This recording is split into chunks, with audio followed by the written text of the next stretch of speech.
Bonsoir à tous. Éclairage cette semaine sur la situation en Inde où une loi sur la citoyenneté adoptée par le gouvernement nationaliste hindou a suscité une vague de contestation dans le pays. On fera le point avec notre invité, le père indien Balthazar Castellino des Missions étrangères de Paris. Et puis dans le reste de l'actu, on parlera de la situation en Haïti avec le père haïtien Claudie Duclerville, directeur de Radio Télé Soleil. Il était de passage chez nous il y a quelques jours. Mais pour commencer, quelques éléments à retenir sur l'Inde.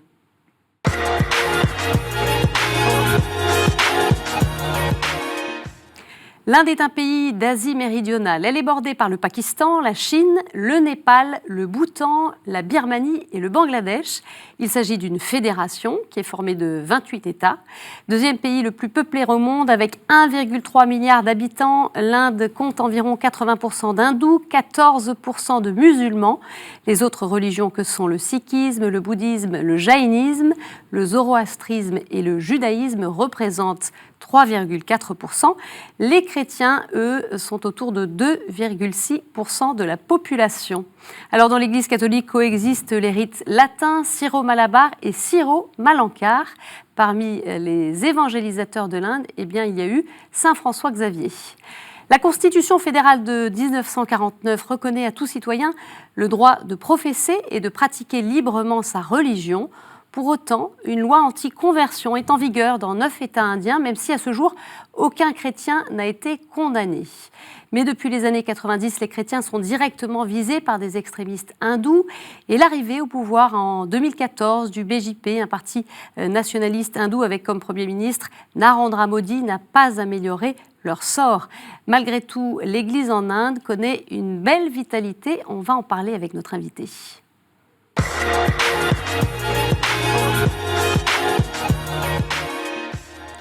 Père Balthazar Castellino, bonsoir. Bonsoir. Merci beaucoup de nous retrouver. Vous êtes déjà venu sur le plateau d'Église du Monde. Vous êtes indien, vous êtes prêtre des Missions étrangères de Paris. Alors, vous venez du sud-ouest de l'Inde, du diocèse d'Udupi, dans l'état du Karnataka. Vous êtes devenu prêtre à Chikmagalur. Puis vous avez été envoyé comme fidei donum à Madagascar pendant une trentaine d'années. Et actuellement, vous êtes assistant général, supérieur de maison et responsable de l'animation missionnaire des MEP. Oui. Alors, on va revenir avec vous sur différentes actualités qui traversent l'Inde, notamment actualités politiques, puisqu'il y a eu ce week-end l'élection du gouvernement local de la capitale, de New Delhi, avec ce résultat qui est tombé mardi. C'est Arvind Kejriwal, qui est le chef du gouvernement sortant, qui a été réélu. Il est à la tête du parti de l'homme ordinaire. Alors voilà, est-ce que c'est un camouflet pour le BJP ? On rappelle qu'il y a eu les élections législatives en mai dernier, où le BJP a remporté pas mal d'États, mais voilà, ça n'est pas le cas pour la capitale. Oui, c'est un coup dur pour le gouvernement fédéral, pour le parti BJP, qui pensait qu'ils ont le pouvoir partout en Inde, surtout à New Delhi. Ils ont perdu. C'est un coup dur, vraiment un gifle contre Narendra Modi, pour montrer qu'ils peuvent faire n'importe quoi en Inde. D'accord. Et donc, ce poste-là, c'était clé, en fait. C'était stratégique, la question de New Delhi. Oui, c'était stratégique. S'il gagnait, la BJP gagnait, ce sera encore dur pour la loi contre la citoyenneté. Voilà, alors on va y venir justement à cette loi sur la citoyenneté qui a été adoptée par le gouvernement. En substance, elle prévoit que des réfugiés qui viendraient notamment du Pakistan et d'Afghanistan pourraient obtenir la citoyenneté indienne, mais pas s'ils sont musulmans, c'est bien ça ? Oui, c'est une technique de dire pour augmenter le pouvoir de BJP dans les États où il y avait pas nécessairement la présence de BJP. Par exemple, à Assam, ouais. Si c'est accepté la loi pour les réfugiés, pour la citoyenneté des réfugiés, ils auront gagné assez de place à Assam. D'accord, ça veut dire que cette population-là serait importante et aurait oui. Du coup tendance à voter pour le BJP, c'est ça que vous voulez dire ? Oui, ce sont les hindous réfugiés de Bangladesh qui sont entrés pendant la guerre de 71 contre Est-Pakistan, contre Pakistan. D'accord. Donc, ils sont là, mais... Pour l'instant, ils n'ont pas de papier, en fait. Hein. Oui, ce n'est pas seulement eux. Hein. Il y a plusieurs de différents pays qui sont là. Même le Sri Lanka. Les Sri Lankais sont plus de réfugiés Sri Lankais en Inde que les autres. Mais ils n'ont aucun pouvoir, aucune possibilité. C'est ça. Ils ne peuvent pas voter actuellement, bien sûr, puisqu'ils n'ont pas ils n'ont même pas être citoyens. Voilà, donc ça veut dire que si, effectivement, ils deviennent un jour citoyens, donc ça fait une population d'électeurs qui augmente, en fait. Actuellement, ce qui est visé, c'est pour donner la citoyenneté aux réfugiés venant de Pakistan, Bangladesh et Afghanistan. Les autres, on ne parle pas. Pourquoi cette discrimination? Et surtout, c'est non-musulmans. Mais les non-musulmans aussi, à Sri Lanka, réfugiés sri lankais. Il y a aussi des autres du Népal. Pourquoi ils ne sont pas acceptés? Si c'est loi égalitaire, ça doit être juste à tout le monde, tous les réfugiés. Ce n'est pas seulement les 3 pays. Donc, il y a quelque chose qui n'est pas juste, qui n'est pas constitutionnel, qui n'est pas égalitaire. Alors ça a suscité, cette loi, beaucoup de manifestations à travers le pays. Finalement, les Indiens se sont levés contre cette loi, et pas simplement les musulmans d'ailleurs, hein, tous les Indiens dénonçant une atteinte à la laïcité. Malheureusement, cette loi demande que tous les Indiens prouvent leur citoyenneté indienne. Je suis né en Inde. Mes parents sont nés en Inde, mais je dois prouver que je suis indien par les papiers. Mais si je n'ai pas de papiers, je ne suis pas indien. Ça, c'est grave, parce que 70%, au moins plus que 70% des Indiens n'ont pas de papiers. Ah, aujourd'hui? Aujourd'hui, parce que ce n'était pas nécessaire. Parce que la loi britannique, autrefois, quand on est né dans un pays, on reste là-bas, on est citoyen, pas nécessairement par papier, sur papier. Mais ici, ce qui se passe maintenant, tous les pauvres, tous les gens qui n'ont pas de papier, comment ils peuvent prouver qu'ils sont indiens? Qu'est-ce qui pourrait arriver dans ces cas-là? En ce moment-là, ce qui se passe, qui a le droit de dire qui est citoyen, qui n'est pas citoyen, ce sont les fonctionnaires qui sont employés par l'État, dépensent des millions d'euros ou de dollars. Pourtant, il y a beaucoup de pauvres qui n'ont rien. Ils peuvent prouver leur citoyenneté, ils sont là. En quoi ça sert, ça, la stratégie du BJP? C'est surtout l'idée derrière, c'est augmenter. Augmenter quoi? Les gens qui sont là, qui peuvent voter. Voilà, c'est ça. C'est bien ce que je disais sur les électeurs possibles. Oui. D'accord. Parce qu'il n'a pas de papier, il ne peut pas voter. Alors, Père, on poursuit en fait sur ce gouvernement hindou qui est en place depuis 2014. Est-ce qu'on peut dire que finalement la laïcité, elle est en train de disparaître aujourd'hui en Inde, laïcité qui est inscrite dans la constitution indienne? Tout à fait. Si le gouvernement de BJP poursuit son idéologie, ça sera horrible pour le pays. Parce que leur stratégie de l'État hindou, ce n'est pas nouveau. Depuis 1930, ils organisent cette idéologie. Dans cette idéologie, maintenant, ils sont au pouvoir. C'est pas la BJP, ce qui, par exemple, RSS, qui est en train de... Qui est le bras armé du BJP. Oui, c'est l'idéologie. BJP, c'est le bras armé de RSS. C'est l'inverse. Donc, c'est RSS, depuis 1930, organise cette stratégie de faire l'Inde un pays hindou. Donc, BJP, c'est un instrument, arme, qui organise ça. Et d'ailleurs, il y a des organisations d'extrême droite nationalistes qui ont déclaré que l'Inde deviendrait une nation hindoue d'ici quelques années. Est-ce que ce risque, selon vous, est réel? Non, ce n'est pas réel. Non, ce n'est pas possible. Ce n'est pas possible. Pourquoi? Parce qu'ils ont déjà perdu, depuis mai 2019, dans 5 États. D'accord, 5 États sur les 28. C'est 28. Donc c'est déjà pour montrer que, même à la dernière élection du niveau de l'élite, ils n'accepteront jamais cette citoyenneté. Donc c'est déjà, ils n'arriveront jamais à installer, de réaliser leur idéologie d'État hindou. Alors Père, vous étiez en Inde là, ces jours-ci, vous y avez passé plusieurs semaines dans votre région à Bangalore. Dites-nous un petit peu quel climat vous avez perçu, notamment en discutant avec des chrétiens. les gens, quand même, ont peur. Ont peur de cette loi. Parce que l'idée, ils peuvent manipuler cette loi contre nos gens qui sont là-bas depuis leur commencement de leur naissance, quoi, même les ancêtres. Donc il y a cette inquiétude. L'inquiétude est là, c'est-à-dire cette loi peut être utilisée par les instruments de RSS et leur autres groupes qui sont liés à RSS pour attaquer les chrétiens, pour utiliser leur mettre dehors de leur propriété, leur territoire. Cette peur est là. Car ici, on ne peut pas prouver que je suis indien. Il faut ma terre pour être pris par les autres. Est-ce que ce sont des phénomènes qui existent déjà, d'expropriation de chrétiens de leurs terres? Ce n'est pas les chrétiens seulement qui n'ont pas de papier. D'accord. Oui, c'est parce que souvent en Inde, comme en Afrique aussi, la terre est ancestrale. Donc on n'a pas besoin de papier. Mais il se transmet de génération en c'est génération. reconnu que c'est ma terre. Ouais. Si je n'ai pas de papier, il y a un autre, les multinationales, les riches propriétaires peuvent venir pour arracher ma terre pour faire des entreprises. C'est possible.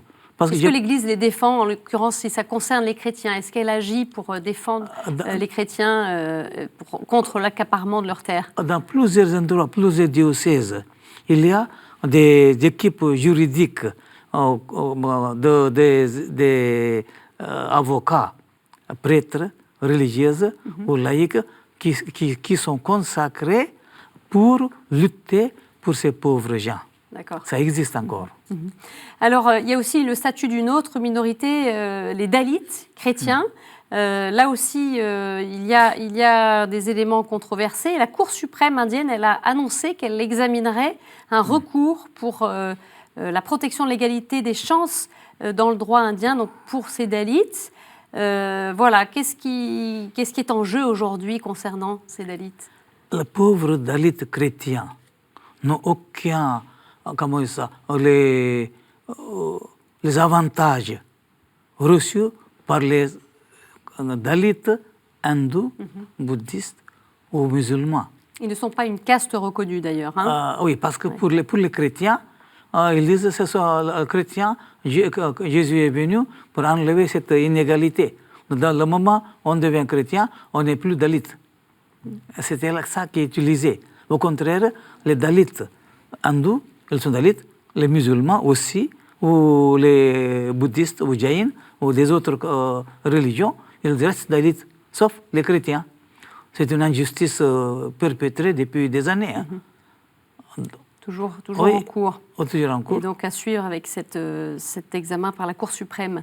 Oui. Il y a aussi eu un nouvel amendement à la loi sur l'avortement qui a été approuvé le 29 janvier dernier, allongeant le délai autorisé de 20 à 24 semaines. Comment a réagi l'Église? Est-ce que la question de l'avortement, c'est une question qui préoccupe les chrétiens?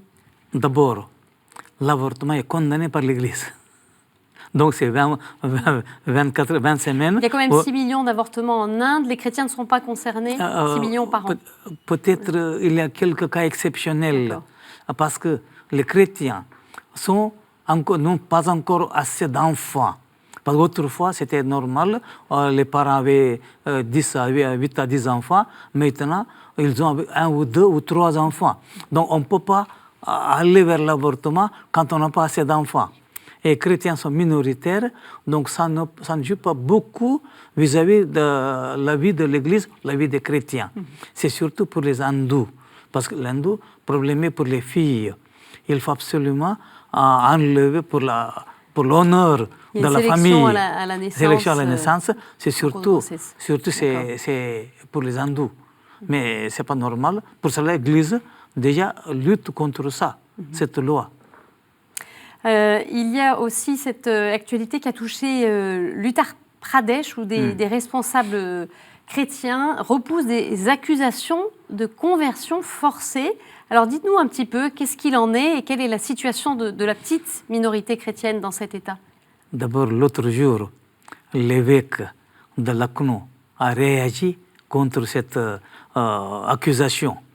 Et ce qui est dit, imaginez-vous dans un État où il y a 120 millions de population, il n'y a que autour de 350 000 chrétiens.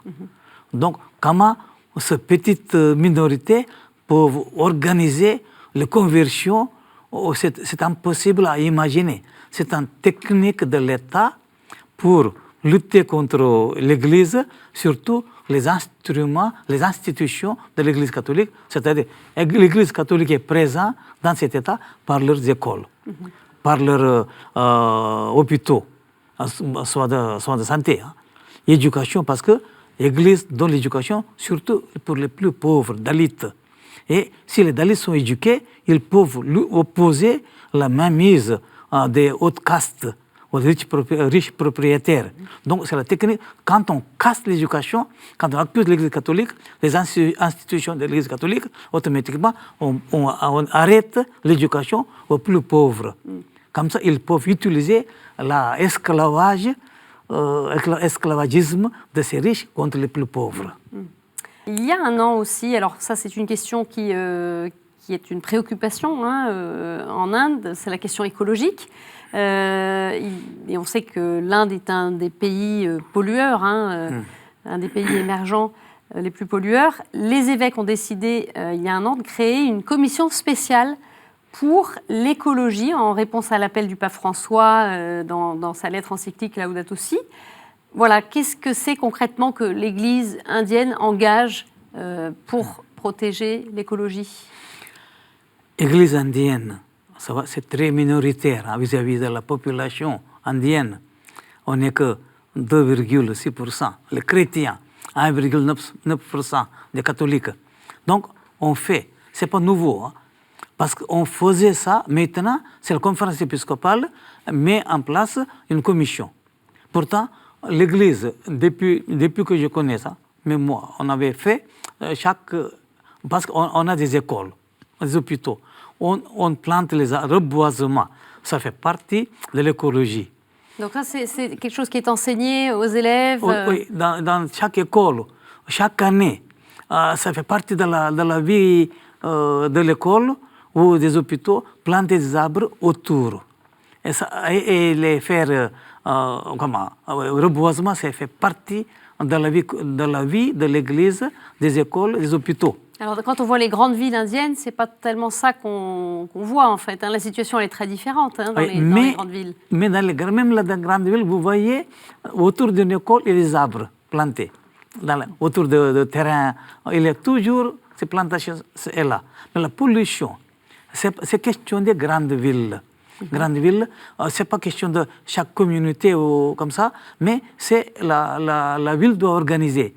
Ça, c'est le problème. Parce que la ville jette les ordures dehors de la ville, ça pollue tout le monde. Donc, ce n'est pas question de seulement l'Église. L'Église, maintenant, est en train d'organiser, grâce à cette commission, organiser une autre façon à cette écologie, travail d'écologie qui a été fait depuis des années. Alors Père, dernière question quand même, parce qu'on a évoqué pas mal de points qui sont un peu difficiles, un peu lourds en Inde, et qui touchent notamment aux chrétiens.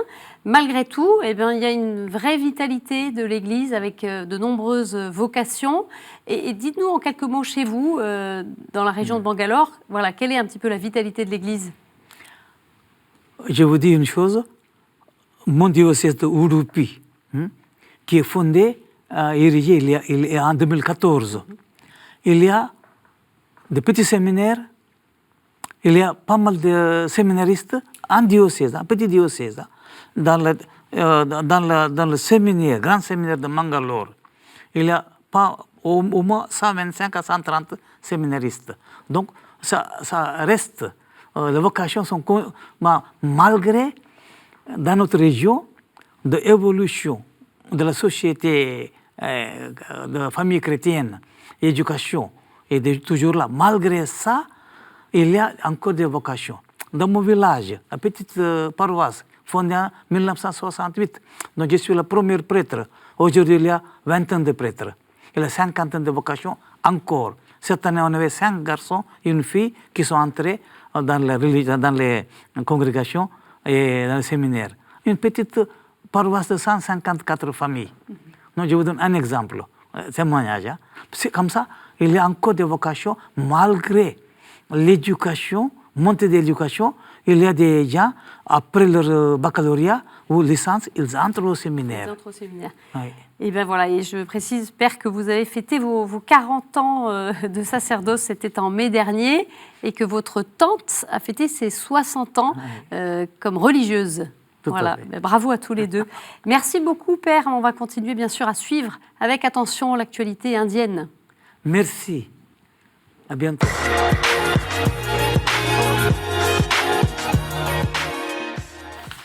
On revient dans l'actu des églises sur la situation en Haïti, pays le plus pauvre du continent américain. Il est plongé, vous le savez, dans une grave crise politique depuis plus d'1 an. L'opposition réclame la démission du président Jovenel Moïse, accusé de corruption et de meilleures conditions de vie.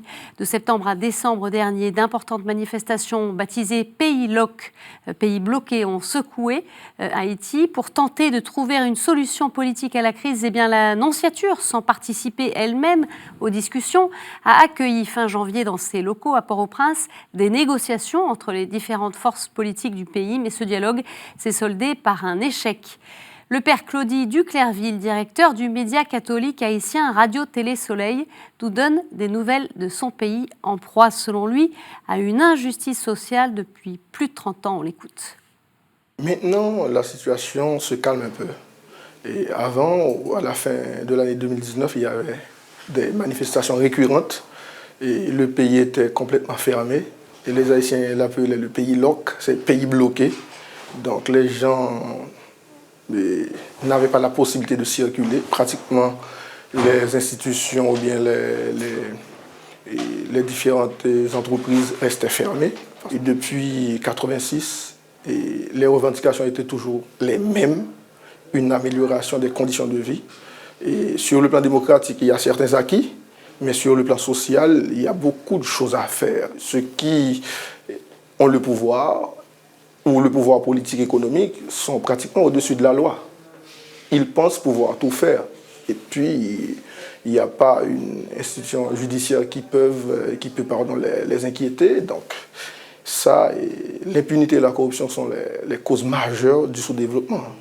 Et c'est pour cela que les gens se battent dans les rues, disant non à la corruption, à l'impunité. Au Burkina Faso, l'Église met en place un dispositif pour gérer les plaintes contre les abus sexuels. Le diocèse de Ouagadougou ouvre un bureau diocésain pour recueillir toute information et accusation d'abus sexuels sur mineurs, personnes vulnérables et adultes commis par des membres du clergé, des membres des instituts de vie consacrés ou des sociétés de vie apostolique. C'est une initiative du cardinal Ouédraogo, archevêque de la capitale.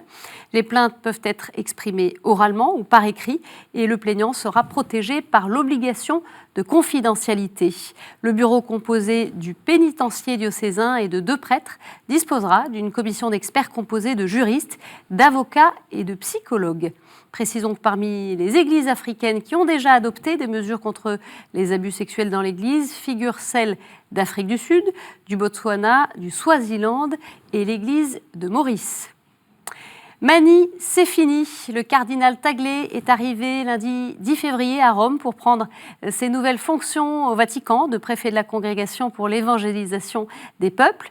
La veille de son départ, on va en voir quelques images. C'est dans la cathédrale de Mani qu'il a célébré sa dernière messe en tant qu'archevêque depuis 2011 du vaste diocèse de la capitale philippine. Après la messe, le père Réginald Malikdem, secrétaire personnel du cardinal Taglé et recteur de la cathédrale de Mani, a dévoilé les armoiries de ce dernier, désormais gravées en marbre dans la nef centrale, comme cela se fait lorsqu'un archevêque philippin termine son mandat. Cela signifie que l'on se souviendra de vous dans toutes les prières et messes offertes dans cette cathédrale. Vous serez toujours chez vous dans cette cathédrale, a-t-il poursuivi. Et dans sa réponse, le cardinal Taglé a appelé les prêtres et fidèles à continuer de prier les uns pour les autres, Priez aussi pour moi et ma mission. Restez bons et joyeux, leur a-t-il déclaré. Et c'est Monseigneur Broderick Pabillot, évêque auxiliaire de Magny depuis 2006, qui a été nommé administrateur apostolique. C'est lui qui gérera le diocèse jusqu'à l'installation du nouvel archevêque. Voilà, c'est la fin de cette édition. Merci beaucoup de l'avoir suivie. Vous pouvez la revoir sur notre site et nos réseaux sociaux. On se retrouve mercredi prochain. Très belle semaine à tous. Au revoir.